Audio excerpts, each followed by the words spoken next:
আল্লাহর হাবিবের দরবারে সাহাবাই কেরাম কথা বলছেন। এখন সাহাবাই কেরাম কথা বলতে গিয়ে একজনের গলার আওয়াজ, কথা বলার যেই ভলিউম সাউন্ড, এটা আল্লাহর হাবিব থেকে একটু উঁচা হয়ে গেছে। অনেক সময় আমরা কথা বললে এমন হয় না, দুইজনে কথা বললে একজনের কথার আওয়াজ বেশি হয়ে যায়, বাস এতটুকুই। প্যারে হাজিরিন, এই যে সাহাবাই কেরামদের মধ্যে একজনের গলার আওয়াজ আল্লাহর হাবিবের গলার আওয়াজের চাইতে উঁচা হয়ে গেছে, আমার আল্লাহ রব্বুল আলামিন এটাও সহ্য করে নাই। আমার আল্লাহ আয়াতে কারিমা অবতীর্ণ করে দিলেন, ইয়া আইয়ুহাল্লাযীনা আমানু লা তারফাউ আসওয়াতাকুম ফাওকা সাওতিন নাবিয়্যি ওয়া লা তাজহারু লাহু বিল কওলি কাজহারি বা'দিকুম লিবা'দিন আন তাহবাতা আ'মালুকুম ওয়া আনতুম লা তাশউরুন।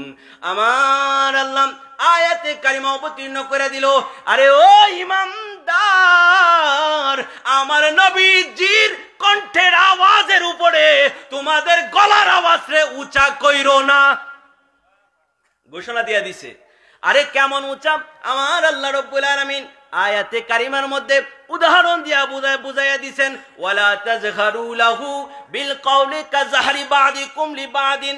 তোমরা একে অপরের সঙ্গে কথা বলার সময় যেমন একজনের গলার আওয়াজ আর একজনের গলার আওয়াজের চাইতে উঁচা হয়ে যায়, আমার বন্ধু কামলেওয়ালা নবীজির গলার আওয়াজের সামনে নিজের গলার আওয়াজটারে এমন ভাবে উঁচা কইরো না।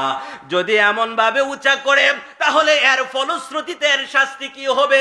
আমার আল্লাহ বলেন, আন তাহবাতু আ'মালুকুম ওয়া আনতুম লা তাশউরুন। তাহলে তার সব আমল, আমালুকুম, তার সব আমল বরবাদ হয়ে যাবে, সে টেরও পাইবে না, তার সব আমল নষ্ট হয়ে যাবে। কতটুকু? শুধু আল্লাহর হাবিবের গলার আওয়াজ থেকে, আল্লাহর হাবিবের গলার আওয়াজ মুবারক থেকে নিজের আওয়াজটা যদি একটু বড় হয়, বাস এতটুকুই। আয়াতে কারিমা যখন অবতীর্ণ হয়ে গেল, বুখারী মুসলিম সাক্ষী, আল্লাহর হাবিবের দরবারের মধ্যে সাহাবায়ে কেরাম আবু বকর সিদ্দিক, ওমর ফারুক এত আস্তে কথা বলতো। আল্লাহর হাবিব তাদের ভলিউম বাড়ানোর জন্য, কথার আওয়াজ বাড়ানোর জন্য 1, 2, 3 বার নির্দেশ দিতেন। এখন যে সাহাবায়ে কেরাম, ওনাদের কণ্ঠের আওয়াজ, সকলের কণ্ঠের আওয়াজ কি এক? মানুষের কণ্ঠ কি সকলের এক সমান? এমন মানুষ আছে না যে জন্মগতভাবেই কণ্ঠের আওয়াজ একটু উঁচা? আছে কিনা? সাহাবায়ে কেরামদের মধ্যে একজন ছিল সাবিত ইবনে কায়েস রাদিয়াল্লাহু তাআলা আনহু। ওনার সৃষ্টিগতভাবে স্বাভাবিকভাবে একটু গলার আওয়াজ চড়া ছিল। উনি যখন এই আয়াতে কারিমা শুনলেন, উনি তখন রাস্তার মধ্যে ছিলেন। রাস্তার মধ্যে আয়াতে কারিমা শুনে কাঁদতে কাঁদতে বাড়িতে গেলেন। আর বাড়িতে গিয়া স্ত্রীরে কই, বেগম একটা রশি আনো।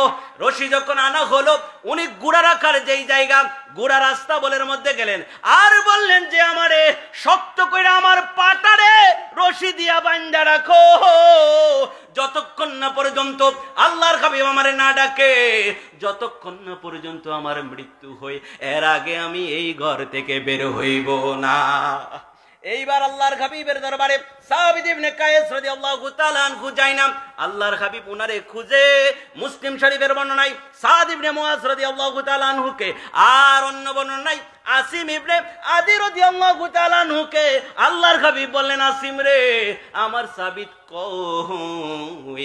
আমি আমার সাবিতকে দেখতেছি না, বাড়িতে যাও, গিয়ে খোঁজ করো সে অসুস্থ কিনা। এইবার আসিম রাদিয়াল্লাহু তাআলা আনহু সাবিত রাদিয়াল্লাহু তাআলা আনহুর বাড়িতে গেলেন, আর গিয়া দেখেন উনাকে ঘোড়া রাখা রাস্তা বলে বেঁধে রাখা হয়েছে, আর ওই জায়গার মধ্যে উনি কাঁদতেছেন।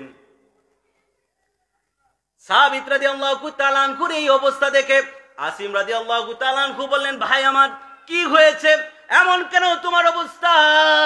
এইবার সাবিত রাদিয়াল্লাহু তাআলা আনহু কই, ভাই তুমি কি এই আয়াতে কারিমা শুনো নাই? আল্লাহর হাবিবের গলা মুবারকের আওয়াজ থেকে যার আওয়াজ বেশি হবে তার সব কিছু বরবাদ হয়ে যাবে।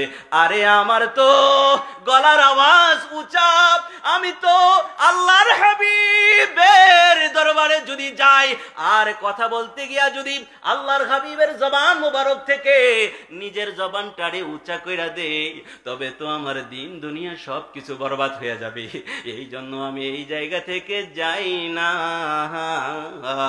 আসিম রাদিয়াল্লাহু তাআলা আনহু ওনার এই অবস্থাটা আল্লাহর হাবিবের কাছে গিয়া বর্ণনা করলেন। আল্লাহর হাবিব বললেন, আসিম রে, তারে গিয়া বলো আমি নবী কামলেওয়ালা তারে ডাকতেছি। এইবার ওনারে খবর দেওয়া হলো আল্লাহর হাবিব আপনাকে যাওয়ার জন্য নির্দেশ দিয়েছে। সাবিত রাদিয়াল্লাহু তাআলা আনহু আল্লাহর হাবিবের দরবারে যখন গেল, আল্লাহর হাবিবের কাছে গিয়া নিজের এই অপারগতা আল্লাহর হাবিবের সামনে পেশ করলো। আল্লাহর হাবিব কই সাবিত রে, আরে তুমি সুসংবাদ নাও, তুমি ধ্বংস হইবা না, তুমি শাহাদাতের অমীয় সুধা পান কইরা প্রশংসিত হইয়া জান্নাতি হইবা। আল্লাহর হাবিব থেকে যখন উনি গ্যারান্টি পেয়ে গেলেন, এইবার সাবিত রাদিয়াল্লাহু তাআলা আনহু বলেন, ইয়া রাসূলুল্লাহ, তাহলে আমি ওয়াদা দিলাম জীবনে যত দিন বেঁচে আছি আপনার সামনে নিচু সুরে কথা বলবো, কোনোদিন আমার গলার আওয়াজটারে উঁচা করব না। আমার আল্লাহ রব্বুল আলামিন এর পরিপ্রেক্ষিতে পরের আয়াতে কারিমা অবতীর্ণ করে দিলেন, ইন্নাল্লাযীনা ইয়াগুদ্দুনা আসওয়াতাহুম ইনদা রাসূলিল্লাহি উলাইকাল্লাযীনা ইমতাহানাল্লাহু কুলুবাহুম লিত্তাকওয়া লাহুম মাগফিরাতুন ওয়া আজরুন আযীম।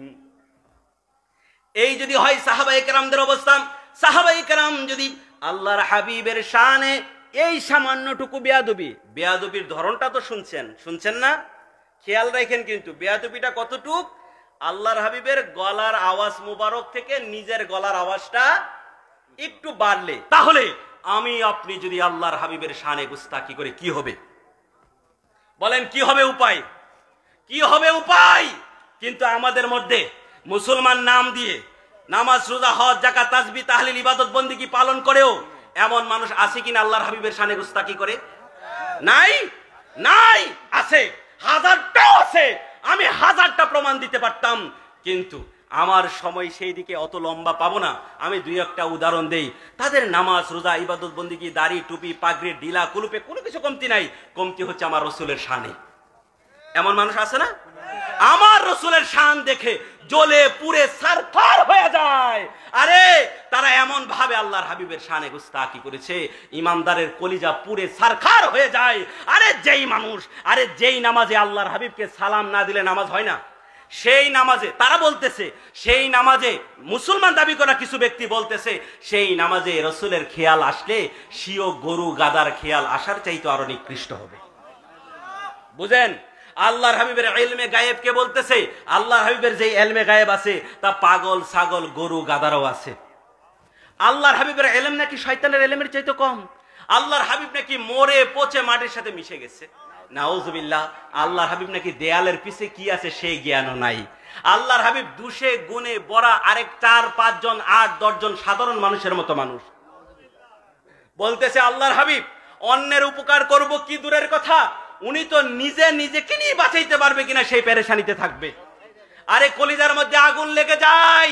মুসলমান দাবি করে দাড়ি, টুপি, পাগড়ি নিয়ে এই যে মুয়াজের মজলিসে বসে, মসজিদের মিম্বরে বসে বলতেছে হাসরের ময়দানে আল্লাহর হাবিব নাকি মিজানের পাল্লার দিকে ফেল করে তাকিয়ে থাকবে যে আমার নেকের পাল্লা বাড়ি হয় না আমার গুনার পাল্লা বাড়ি হয়।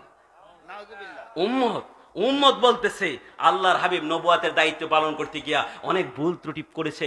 উম্মত বলতেছে আল্লাহর হাবিব নাকি উর্দু ভাষা তাদের উলামায়ে কেরামদের সাথে চলে ফিরে তারপর নাকি উর্দু ভাষা শিখেছে। উম্মত দাবি করা ব্যক্তিরা এই ধরনের কথা বলতেছে আল্লাহর হাবিবের নাকি গুনাহ ছিল, এই জন্য আল্লাহর হাবিব তওবা করেছে। আরে দুনিয়ার মানুষ শুনে রাখো, সাহাবায়ে কেরাম তারা যদি আল্লাহর হাবিবের সামনে নিজের জবানকে একটু উঁচা করলে সব বরবাদ হয়ে যায়, তাহলে এত বড় গুস্তাকি যারা করেছে এইগুলো আল্লাহর হাবিবের জবান মুবারক থেকে উঁচা করার চাইতে বড় অপরাধ কিনা? এই ধরনের অপরাধ যারা করেছে তাদের ইবাদত, বন্দেগী, নামাজ, রোজা যত বেশি হোক না কেন, তাদের দাড়ি, টুপি, ডিলা, কুলুপ যত বেশি হোক না কেন, তাদের রুকু, সেজদা, দান, খয়রাত যত বেশি হোক না কেন, আরে এটা হইতে পারে ইবাদতের সংখ্যাটা এই আসমানের যত তারা আছে তারা সমপরিমাণ হইতে পারে, দুনিয়ার যত বালি কণা আছে কণা সমপরিমাণ হইতে পারে, দুনিয়ায় যত গাছ আছে গাছের পাতা সমপরিমাণ হইতে পারে। আল্লাহর কসম এই ব্যক্তিদের এই সমস্ত ইবাদত আল্লাহর দরবারে কোনো দাম নাই।